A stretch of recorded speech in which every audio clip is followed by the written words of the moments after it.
तो फ्रेंड्स आज हम देखेंगे स्वैपिंग के बारे में। तो चलिए देखते हैं। Swapping means interchanging.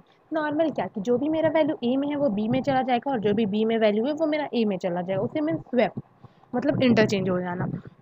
अब वही यहाँ पे बोल रहा है कि if the program has two variable, अगर प्रोग्राम के पास दो वेरिएबल्स हैं ए और बी, और ए का वैल्यू 4 है और बी का वैल्यू 5 है, तो आफ्टर स्वैपिंग ए का वैल्यू 5 हो जाएगा एंड बी का वैल्यू 4 हो जाएगा। तो उसे हम दो टाइप से कर सकते हैं, कि आप नॉर्मल एक अलग से वेरिएबल ले सकते हैं और आप ए और बी की मदद से ही दोनों कर सकते हैं। तो मैंने यहाँ पे सिंपल वाला लिया है, एक टेम्प वेरिएबल डिक्लेयर किया है अलग से। तो अब हम क्या करते हैं देखते हैं।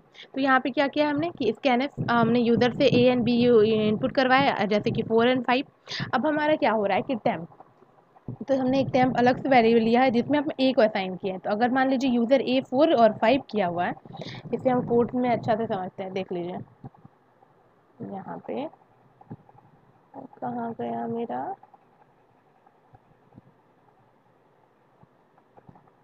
वेब। तो इससे मैं थोड़ा बड़ा कर देती हूँ।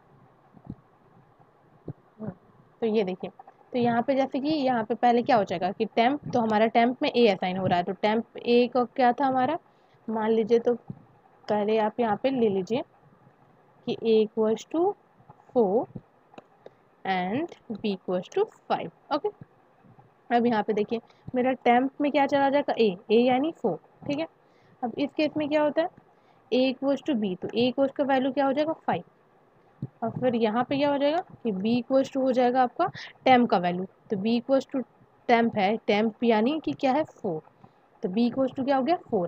तो अब मेरा क्या आ गया यहाँ पे, a equals to 5 and b equals to 4। तो आई होप ये आपको समझ में आए होंगे। देखिए इसे हम रन करवा के देख लेते हैं कि वो स्वैप हो चुके हैं। तो यहाँ पे हम मान लीजिए 4 एंड 5 एंटर करते हैं, तो देखिए 5 एंड 4 आ रहा है। यहाँ पे हम कुछ लिखे नहीं थे इसलिए कुछ दे नहीं रहा है, बस नॉर्मल है। तो आई होप फ्रेंड आपको स्वैपिंग के बारे में समझ में आया होगा। अब देख लेते हैं हम फैक्टोरियल के बारे में कैसे होता है। Then the factorial of a positive integer n denoted by n factor is the product of all positive integer less than or equals to n। ये n फैक्टर क्या होता है, बेसिकली जो प्रोडक्ट होता है जितने भी पॉजिटिव इंटीजर का लेस देन और इक्वल्स टू n। जैसे कि 5 है तो 5 से लेस देन और इक्वल होगा, यानी 5 इंटू फिर उससे लेस देन क्या 4, फिर into 3 into 2 into 1 and so on. तो उसी तरह से यहाँ पे बताया है कि एन फैक्टर मतलब क्या होता है, n into n minus one into n minus two into n minus three and so on. For example 5 factorial that means 5 into 4 into 3 into 2 into 1 that is 120। तो इसे हम कोड में कैसे लिखेंगे, तो आइए देखते हैं। इसमें हम एक फंक्शन लगाए हैं, और अब देखिए हम यहाँ पे फैक्टोरियल नाम का एक फंक्शन है जिसमें हमें इन का पैरामीटर पास किए हैं। और अब नॉर्मल हम एक वेरिएबल लिए हैं एन नाम का। तो पहले क्या हो गया प्रिंट एफ, तो इंटर द वैल्यू, तो ये आपका नॉर्मल डिस्प्ले हो जाएगा। अब ये स्कैन एफ मतलब आपसे ये मांगेगा कि आप कोई भी वैल्यू इंटर कीजिए। जैसे कि आप 5 ऊपर था तो हम 5 ही इंटर करते हैं, या फिर आप 4 3 जो भी कर सकते हैं। तो अब ये क्या करेगा फैक्टोरियल एन मतलब क्या, फंक्शन को एन को कॉल करेगा। तो कॉल करेगा तो कहाँ जाएगा वो, डेफिनेशन पार्ट में। ठीक है, तो अब डेफिनेशन पार्ट ये हम समझते हैं इतना चीज़। ठीक है, तो इसे हम यहाँ पे समझते हैं कोड में अच्छे से। तो देखिए ये वाला पार्ट है। तो इसमें क्या करते हैं हम, पहले एक आई वेरिएबल लिए हैं और एक फैक्ट जिसे हम 1 से असाइन कर दिए हैं। अब क्या बोल रहा है, i equals to 1, i less than equals to n and i plus plus. तो जब भी ये कंडीशन होगा, जब मेरा ये होगा तो क्या होगा, ये फोर लूप चलेगा कि fact equals to fact into i, and then पूरा जब तक कवर खत्म हो जाएगा i less than equals to n तक, तो ये फोर लूप कहाँ एग्जिट हो जाएगा और मेरा ये फैक्ट प्रिंट हो जाएगा। तो ये हम देख लेते हैं एक एग्जाम्पल के थ्रू। जैसे कि हमने 5 लिया है, तो हमने क्या कर दिया, आई इक्वल्स टू 1 एंड देन क्या हो जाएगा मेरा आई जो है लेस देन इक्वल्स टू 5। ठीक है, यहाँ तक जाएगा। तो आपका यहाँ पे क्या आ जाएगा, सबसे पहले फैक्ट इक्वल्स टू फैक्ट। अब यहाँ पे मेरा फैक्ट क्या था, सबसे पहले 1, तो 1 और 5 लेस देन 1 है, यस, तो ये वाला वैल्यू आएगा। तो नीचे क्या हो जाएगा, fact equals to fact into i. तो फैक्ट का वैल्यू मेरा 1 था और यहाँ आई का वैल्यू भी मेरा 1 है। तो मेरा फैक्ट में क्या साइन हो गया 1। ठीक है, अब दूसरे वाले केस में फिर से देख लीजिए, जब ये यहाँ पे आएगा तो ये 2 हो जाएगा, तो ये फिर से ये वाला लूप चलेगा। ठीक है, आई का वैल्यू हमारा 2 हो गया और ये 5, तो ये लूप तो चलना ही है। तो अब मेरा फैक्ट में क्या हो जाएगा, मेरा फैक्ट का वैल्यू 1 था एंड मेरा आई का वैल्यू 2 है। तो अब मेरा क्या हो जाएगा 1 इंटू टू, ये मेरा क्या हो जाएगा फैक्ट में असाइन हो गया।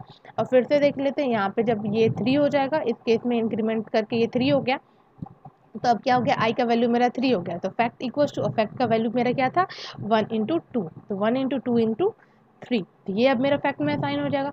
फिर अब देख लेते हैं हम, तो ये क्या हो गया जब यहाँ पे 4 जाएगा तो क्या है 4 लेस देन है, यस ये यहाँ पे 4 और यहाँ पे आपका 5, तो 4 क्या है लेस देन इक्वल्स टू 5 है, ठीक है। तो अब यहाँ पे फिर से आ जाएगा, तो फिर से क्या हो जाएगा फैक्ट इक्वल्स टू, ये हमारा 1 इंटू टू इंटू थ्री तो था ही, 1 into two into three and then into ये जो हमारा आई है, आई का वैल्यू तो हमारा 4 हो चुका था, इसलिए यहाँ पे 4। अब फिर से एक बार जाएगा वो किसके केस में, इसे हम एंटर कर देते हैं नीचे कि ताकि आप समझ जाए, ठीक है। अब क्या होगा कि ये जब फिर से 5 हो गया तो यहाँ पे वो चेक करेगा, यस 5, ये क्या है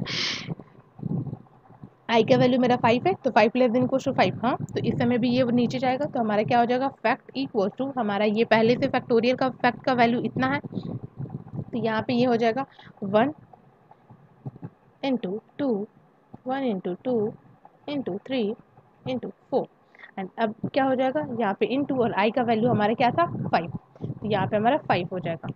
तो अब ये हमारा फैक्ट का वैल्यू आया, अब वो वहाँ पे जो गया यहाँ पे 6 हो गया, ठीक है। तो अब आई का वैल्यू हमारा क्या हो जाता है 6, तो क्या है ये वाला कंडीशन क्या हो जाता है फॉल्स, ये जैसे ही फॉल्स होता है तो ये पूरा लूप जो है आपका एग्जिट होके यहाँ पे आ जाता है इस वाले केस में। तो इस वाले केस में हमारे क्या है फैक्ट, तो फैक्ट का हमारा वैल्यू क्या था ये, तो ये जो टोटल वैल्यू है ये हमारा 120, तो ये हमारे आउटपुट में ये वैल्यू दे देगा। तो देखिए हम देख लेते हैं यहाँ पे रन करवा के,